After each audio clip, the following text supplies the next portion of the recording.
নমস্কার বন্ধুরা, আমি সঞ্চারী আর আমার চ্যানেল এইচ কুকিংয়ে আপনাদের সকলকে স্বাগত। আজকে নিয়ে এসেছি সর্ষে ফুল বাটার দারুণ একটা রেসিপি, যার কিন্তু গরম ভাতে জুড়ি মেলা ভার। খেতে খুব ভালো লাগে, বানানো অত্যন্ত সহজ আর সময় লাগে ভীষণ ভীষণ কম। এর জন্য আমি এখানে বেশ কিছুটা পরিমাণে সর্ষে ফুল নিয়ে নিয়েছি। আর ফুলগুলোর থেকে কিন্তু ডাঁটিগুলোকে আলাদা করার কোনো প্রয়োজন নেই। নিচে যেভাবে ডাঁটিগুলো থাকবে 1 ইঞ্চি 1.5 ইঞ্চি পরিমাণে ডাঁটিগুলোকে ওইভাবেই রেখে কিন্তু রান্নাটা হবে। প্রথমেই সর্ষে ফুলগুলোকে একটু ভালো করে 2-3 বার জল পাল্টে ধুয়ে নিতে হবে। রান্নাটা করতে সময় লাগবে আপনার 10 থেকে 12 মিনিট। সমস্ত কিছু প্রসেস এর মধ্যেই কিন্তু কমপ্লিট হয়ে যাবে। আর গরম ভাতে কিন্তু এর স্বাদ একেবারেই ভোলার নয়। শীতকালের এই সময়টাতেই কিন্তু সর্ষে ফুল বাজারে দেখা যায়, সারা বছর কিন্তু আর পাওয়া যায় না।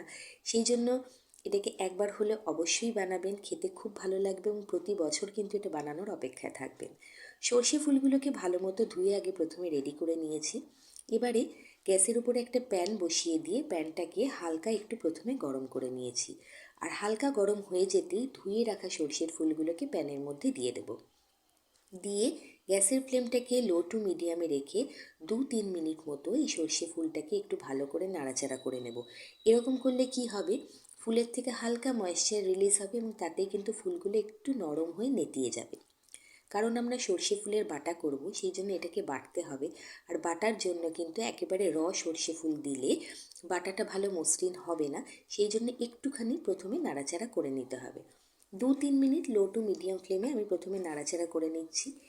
মিনিট খানেক হতেই দেখুন ফুলগুলো কিন্তু কীরকম নেতিয়ে গেছে, কোয়ান্টিটিতে অনেক কমে গেছে এবং রঙের হালকা পরিবর্তন কিন্তু দেখা যাচ্ছে। আর গ্যাসের ফ্লেমটা কিন্তু একদম বাড়াবেন না, তাতে কিন্তু ফুলগুলো পুড়ে পুড়ে যাবে, তখন আর খেতে অতটা স্বাদ আসবে না। সেই জন্য লো টু মিডিয়াম ফ্লেমে 2 থেকে 3 মিনিট একটু ধৈর্য ধরে নাড়াচাড়া করে নরম নরম করে নিতে হবে। ফুলগুলো কিন্তু এখানে প্রায় 3 মিনিট মতো আমি নাড়াচাড়া করে নিয়েছি এবং দেখুন একদম নেতিয়ে গেছে। আর এটাকে নাড়াচাড়া করার প্রয়োজন নেই। এখন গ্যাসের ফ্লেমটা আমি বন্ধ করে দিয়ে একটু ছড়িয়ে দিচ্ছি প্যানের ওপরে, জাস্ট মিনিট খানেকের জন্য। একটু হালকা ঠান্ডা হয়ে গেলে তারপরে এটাকে মিক্সির জারে ট্রান্সফার করব। ভীষণ শর্টকাট একটা রেসিপি, গরম ভাতে খুব ভালো লাগে খেতে এবং এক থালা গরম ভাত কিন্তু এটা দিয়ে আপনি খেয়ে নিতে পারবেন, এইটুকু আমি বলতে পারি। বানিয়ে না থাকলে অবশ্যই বানাবেন, আর যারা জানেন এটা বানাতে তারা জানেন এর কী স্বাদ। আমি আমার মতো করে বানাচ্ছি, আশা করি আপনাদের ভালো লাগবে। পুরো সর্ষে ফুলগুলোকে মিক্সির জারে দিয়ে দেওয়ার পরে এর মধ্যে আমি দিয়ে দিচ্ছি 2 চামচ পরিমাণে সর্ষে। সর্ষে সাদা কালো যে কোনোটাই আপনি ব্যবহার করতে পারেন। সাথে দিয়ে দিলাম লঙ্কা স্বাদ অনুযায়ী, আর খুব সামান্য একটু জল, বেশি জল একেবারেই নয়। 3-4 চামচ মতো জল এখানে দিয়ে একটা স্মুথ পেস্ট প্রথমে বানিয়ে নিচ্ছি। এটা খাওয়ার সময় কিন্তু বেশ একটু ঝাঁঝ লাগে, যেহেতু সর্ষের একটা ঝাঁঝ আছে। আর তার সাথে স্বাদটাও ভীষণ ভালো আসে। আর রান্নাটা কিন্তু পুরোটাই সর্ষের তেলে করতে হবে। দেখুন মাখনের মতো মসৃণ একটা পেস্ট কিন্তু তৈরি হয়ে গেছে। এবার গ্যাসের ওপর আবারও প্যান চাপিয়ে তার মধ্যে দিয়ে দিচ্ছি সর্ষের তেল। তেলের পরিমাণটা একটু বেশি দিতে হবে। আমি এখানে প্রায় 2 থেকে 2.5 চামচ মতো সর্ষের তেল দিলাম। তেলটা গরম হয়ে যেতেই ফোড়ন হিসেবে দিয়ে দিলাম শুকনো লঙ্কা, আর কিচ্ছু দেওয়ার প্রয়োজন নেই। এবার শুকনো লঙ্কাটা একটু যেই ভাজা ভাজা হয়ে আসবে, তখন বেটে রাখা সর্ষের ফুলটাকে এর মধ্যে দিয়ে নাড়াচাড়া করতে হবে। আর নাড়াচাড়া করতে করতে এটাকে শুকিয়ে নিতে হবে। ভীষণ সহজ, ভীষণ ঝটপট তৈরি হয়ে যায়। একবার অতি অবশ্যই বানাবেন, আশা করব একদমই আপনারা নিরাশ হবেন না। আর যদি প্রথমবার ট্রাই করছেন তো অবশ্যই ট্রাই করে আমাকে কমেন্টে এসে একবার বলবেন আপনাদের এবং আপনাদের পরিবারের লোকদের এটা খাওয়ার পরে কীরকম লাগলো। পুরো সর্ষে ফুল বাটাটা প্যানে দিয়ে দেওয়ার পরে আমি আগে এটাকে ভালো করে তেলের সাথে নাড়াচাড়া করে নিচ্ছি। আর গ্যাসের ফ্লেমটা কিন্তু মিডিয়াম রয়েছে, এটাকে হাই একদমই করবেন না, না হলে খুব তাড়াতাড়ি কিন্তু, যেহেতু বাটাটা শুকনো শুকনো, খুব তাড়াতাড়ি কিন্তু এটা পুড়ে পুড়ে যাবে। মিডিয়াম ফ্লেমে নাড়াচাড়া করতে করতে প্রায় 2-2.5 মিনিট হয়ে গেছে।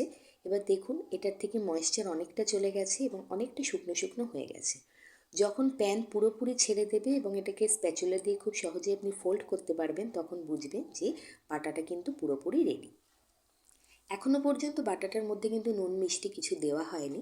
যখন বেশ একটু শুকনো শুকনো হয়ে আসবে তখনই দিতে হবে। এখন বেশ একটু শুকনো শুকনো লাগছে, আমি এর মধ্যে দিয়ে দিচ্ছি নিজের স্বাদ অনুযায়ী নুন। আর চিনি যদি দিতে না চান, রান্নায় দিতে পছন্দ না করেন, অবশ্যই স্কিপ করবেন। কিন্তু সামান্য একটু চিনি দিলে কী হয়, স্বাদটা খুব ভালো মতো ব্যালেন্স হয়। সামান্য একটু চিনি দিয়ে ভালো করে নাড়াচাড়া করে নিচ্ছি।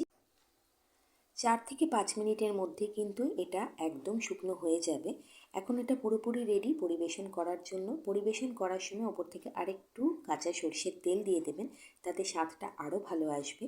আর এই রেসিপিটা ভালো লাগলে বন্ধুদের পাশে থাকবেন, বন্ধুবান্ধব আত্মীয় স্বজনের সাথে শেয়ার করবেন। ভালো থাকবেন, সুস্থ থাকবেন, বন্ধু হয়ে পাশে থাকবেন। নমস্কার।